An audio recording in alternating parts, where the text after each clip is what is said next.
Bonjour à tous, bienvenue pour cette nouvelle vidéo où aujourd'hui j'avais envie de pouvoir aborder un petit peu le sujet de l'église en général. Pourquoi est-ce qu'on vient à l'église? Est-ce qu'on vient à l'église pour un repas, j'ai envie de dire, ou est-ce qu'on vient à l'église pour un combat? Il y a une certaine époque, les gens quand ils allaient au culte, ils étaient pleinement conscients que, voilà, en fait, on va au culte pour se battre contre nous-mêmes, pour être transformés à l'image de Jésus, pour être le reflet de Christ. Et puis aujourd'hui, de plus en plus, on va à l'église en fait pour consommer.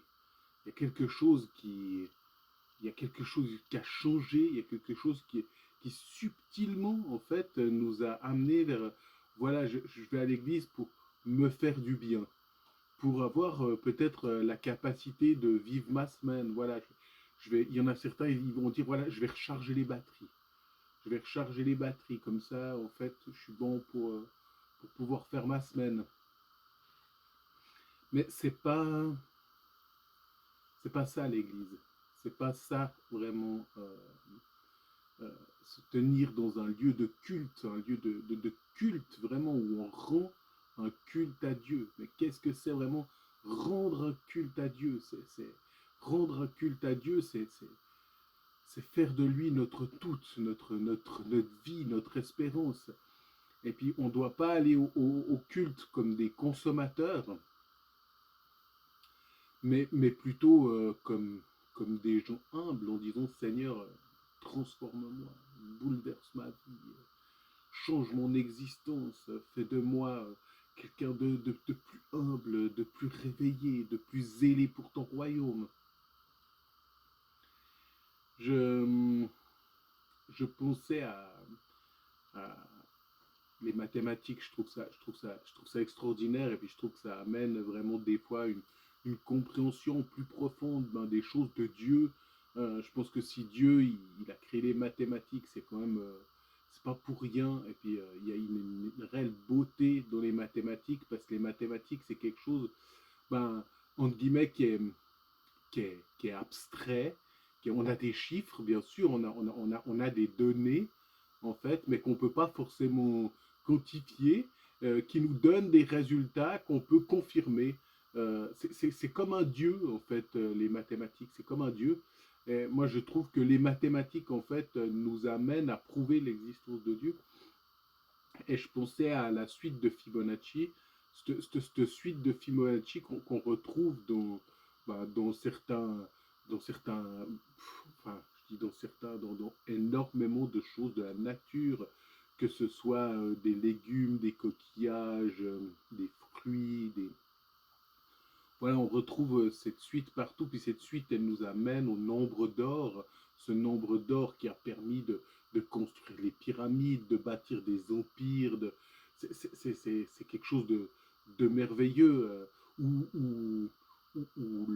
la fractale encore, l'ensemble de Mandelbrot, je trouve que c'est vraiment une image parfaite euh, de ce cœur, en fait, devant Dieu. On a beau zoomer sur cette fractale, zoomer toujours plus sur cette fractale.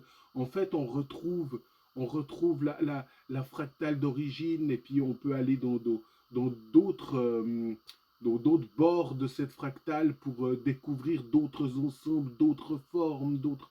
Et puis pour moi, c'est vraiment l'image de notre cœur devant Dieu.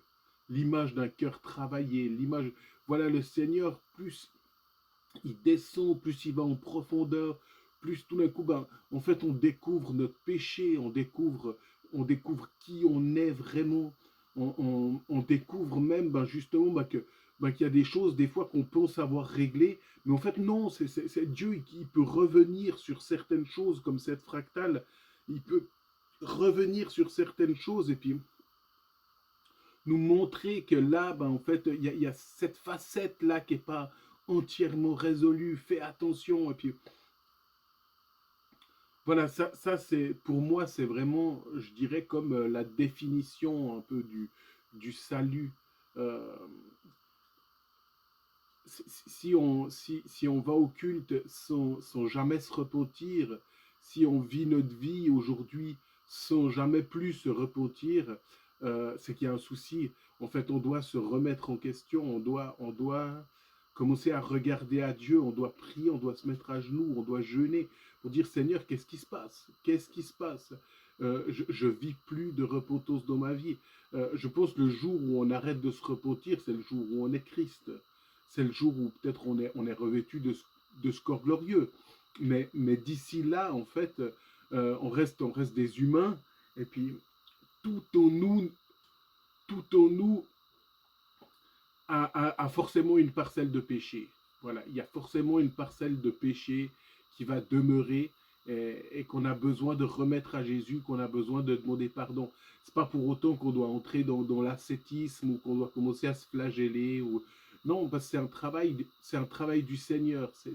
C'est Jésus qui met ça en avant. C'est Jésus qui nous amène à comprendre ces choses. Et nous, ce qu'on a besoin vraiment, c'est d'être attaché à la vérité. D'être attaché à la vérité. C'est ce qui devient aujourd'hui dans l'Église encore difficile. C'est pour ça que je disais, voilà, est-ce que l'Église c'est un combat ou un repas? Est-ce qu'on vient seulement pour être nourri? Ou est-ce qu'on vient avec le but vraiment de changer nos vies, d'être transformés? Et malheureusement, dans l'Église, il y a des sujets qu'on a du mal à aborder, comme justement peut-être le sujet de l'homosexualité à l'heure actuelle, le sujet du salut, on ne peut plus remettre en question le salut, on ne peut plus parler du salut, le sujet de la femme dans l'Église, quel est son rôle, quelle est, on dira, sa place. C'est tous des sujets presque, on peut dire, ils fâchent en fait. On ne peut pas naturellement les aborder en disant, tiens, qu'est-ce que la Bible elle dit par rapport à ça? Comment est-ce qu'on peut comprendre ces choses? Pourquoi? Parce que, en fait, déjà, tous ces sujets, ils sont marqués par l'histoire. Voilà. La femme dans l'Église, c'est marqué par la montée du féminisme.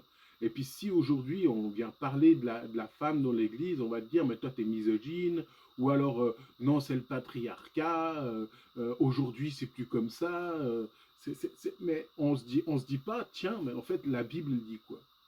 La Bible, elle dit quoi? Je vais aller fouiller, je vais aller chercher, je vais chercher à comprendre vraiment qu'est-ce que la Bible, elle me dit par rapport à la femme dans l'Église. Puis pourquoi, en fait, elle me dit ça? Parce que, ben, il y a sûrement une raison. Le Seigneur, il est merveilleux. Et puis, justement, ben, au niveau du salut, tout ce qui touche au salut, la Bible nous dit il n'y a plus ni homme ni femme. Tout le monde aujourd'hui, il n'y a plus ni juif ni grec, tout le monde a droit au salut. Tout le monde a droit au salut. Il n'y a pas de distinction dans ce qui touche le salut. Mais par contre, dans ce qui touche l'exercice peut-être de certains dons, de ministères, là, il y a une différence. Pourquoi est-ce que le Seigneur, il fait une différence? Puis ça peut être... en fait, c'est un sujet très intéressant d'aller fouiller dans la Bible. Mais aujourd'hui, c'est comme si notre avis, en fait, il compte plus que ce que dit la Bible. Notre avis, il est hyper important. Moi, je pense que ça aussi, ça fait partie de ce que Paul il dit à Timothée quand il dit, voilà, il viendra un temps où les gens, en fait, ils vont, ils s'adonneront à des doctrines de démons, en fait. Euh, c'est très intéressant cette parole parce que en grec c'est didascalia, c'est vraiment ces doctrines, ces enseignements, c'est didascalia, puis c'est comme une petite dérive, c'est comme si on revenait au jardin d'Éden. Dieu a-t-il réellement dit? Et puis on en est là. Est-ce que Dieu il a réellement dit que la femme elle pouvait pas avoir telle position? Est-ce que Dieu il a réellement dit que les homosexuels pouvaient pas vivre ensemble, ne pouvaient pas se marier? Est-ce que Dieu il a réellement dit ces choses? Est-ce qu'aujourd'hui c'est pas différent? Peut-être qu'aujourd'hui, ben, en fait, on vit une époque différente. Il faut aussi comprendre l'époque. Et puis en fait, on va remettre en question la parole de Dieu, on va remettre en question les vérités essentielles de la parole de Dieu, et on va se forger un avis. Puis notre avis, tout d'un coup, il devient mais d'une importance plus grande encore que celle de la parole de Dieu.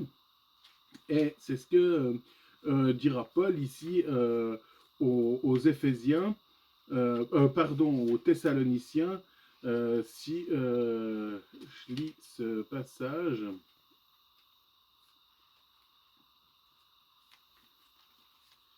qui est pour moi vraiment comment dire, qui montre qu'on est en plein dedans, que c'est quelque chose de subtil, c'est quelque chose de subtil, mais on est vraiment en plein dedans. Vous connaissez sûrement ce passage où on parle de la manifestation de l'Antichrist, et puis c'est marqué que l'apparition de cet impie se fera par toutes sortes de miracles, de signes, de prodiges, avec toutes les séductions de l'iniquité pour ceux qui périssent parce qu'ils n'ont pas reçu l'amour de la vérité pour être sauvés. Aussi, Dieu leur envoie une puissance d'égarement pour qu'ils croient aux mensonges, afin que ceux qui n'ont pas cru à la vérité, mais qui ont pris plaisir à l'injustice, soient condamnés. Et cet antichrist, il nous est dit qu'il va jusqu'à s'asseoir dans le temple de Dieu, se proclamant lui-même Dieu.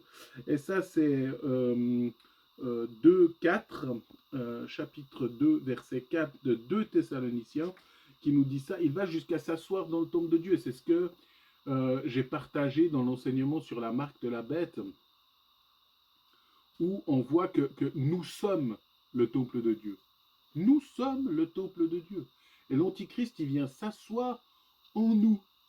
Il vient s'asseoir en nous.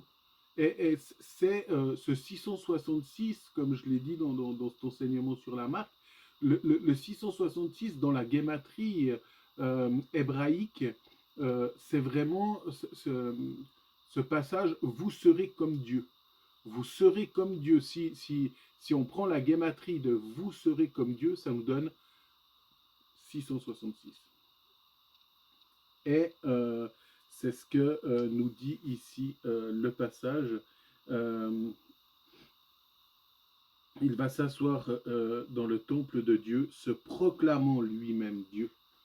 Et notre avis, des fois, il devient tellement important qu'on en devient notre propre Dieu. Qu'on en devient notre propre Dieu, que nos raisonnements sont plus importants que la Bible, nos raisonnements sont plus importants que la parole de Dieu. Et du coup, ça fait que on va comme plus au culte pour recevoir quelque chose qui peut nous transformer, nous amener à être différents, nous amener à refléter l'image de Christ, mais on va en se disant que tout est en ordre en fait. J'ai raison. J'ai raison. Et c'est aussi, il y a aussi ce détail, si on peut dire ça comme ça, ce détail. Il y a beaucoup de gens qui ont du mal avec les Écritures, l'Ancienne Alliance, et puis qui vont dire, voilà, ça c'est l'Ancienne Alliance, moi je ne lis pas l'Ancienne Alliance, moi je lis que la Nouvelle Alliance. Mais Jésus, quand il fait part des Écritures, euh, en fait, il fait part de l'Ancienne Alliance, parce que la Nouvelle, elle n'avait pas été écrite, donc forcément qu'il ne pouvait pas faire part de ce qui n'existait pas. Donc Jésus s'est toujours appuyé sur l'Ancienne Alliance. Et certains rabbins disent que la Nouvelle Alliance, en fait, c'est qu'un commentaire de l'Ancien. Donc en fait, tout est déjà inscrit dans l'Ancienne Alliance. Et on va dire, oui, mais voilà, mais ça c'était la loi, puis nous on n'est plus sous la loi, on est sous la grâce. Et, et je veux vous dire que Jésus, il a dit que voilà, justement, il n'est pas venu abolir la loi. Et puis cette loi, en fait, elle est toujours en nous. Alors bien sûr, il y a certaines choses qui ont changé. Bien sûr, aujourd'hui, on ne va pas sacrifier un bœuf. Pourquoi? Parce que Jésus, en fait, il est venu offrir le sacrifice ultime. Mais quand il nous est dit, voilà, celui qui regarde une femme, en fait, il a déjà commis un adultère dans son cœur. Est-ce que c'est plus pour nous aujourd'hui? Jésus, il est venu durcir cette loi. Jésus, il est venu la durcir.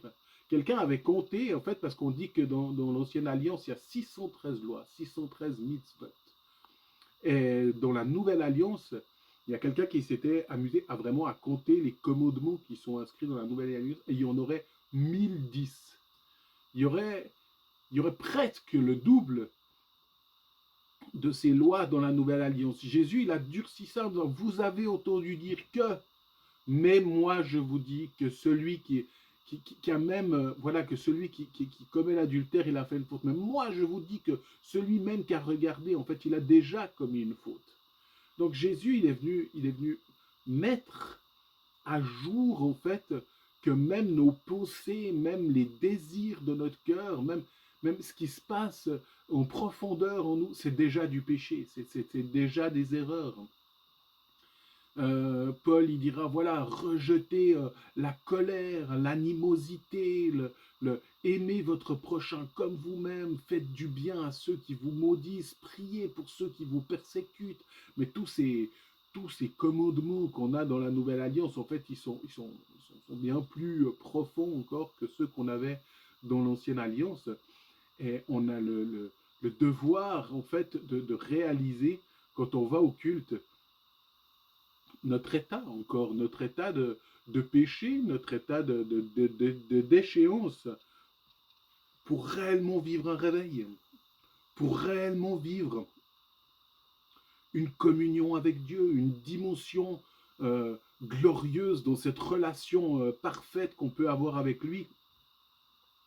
Je pense que voilà, plus on demande au Seigneur de nous éclairer, comme cet ensemble de Mandelbrot, où voilà, où on zoome, et puis que chaque fois on découvre une nouvelle parcelle qui nous paraît toujours plus énorme.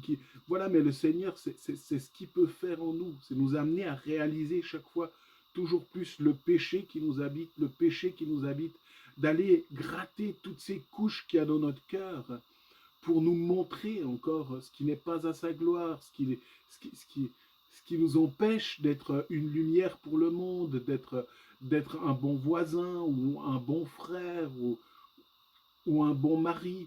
Euh, Toutes ces choses, le Seigneur, il peut les mettre à jour pour nous amener à vivre un vrai réveil personnel, afin de pouvoir réveiller aussi les autres qui sont autour de nous.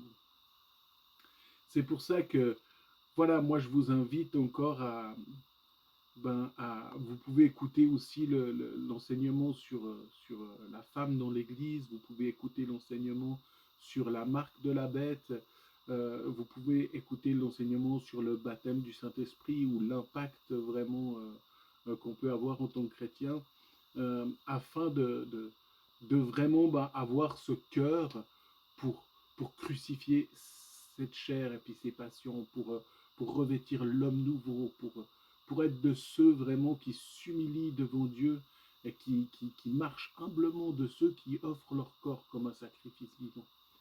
Voilà, je reste à l'écoute aussi de vos suggestions. Si même vous avez des sujets que vous voulez que j'aborde sur cette chaîne, si vous avez des commentaires, si vous avez des remarques, s'il y a des choses qui vous ont pas convenu euh, dans ce que j'ai dit, puis que vous voulez plus d'informations, moi je reste disponible. Merci de mettre dans les commentaires vraiment ce qui vous a pas plu, ce qui vous a plu, ce que vous voulez que je puisse aborder comme enseignement, ou encore si jamais voilà, vous pouvez aussi prier pour moi, pour que ces enseignements ils aient un impact toujours plus profond. Vous pouvez vous abonner à la chaîne, mettre un petit pouce pour soutenir vraiment ces vidéos, puis qu'elles soient partagées à un maximum de gens, pour que ça touche le corps de Christ, et puis qu'on vive vraiment un profond réveil. Que le Seigneur vous bénisse, vous encourage dans le nom puissant de Jésus.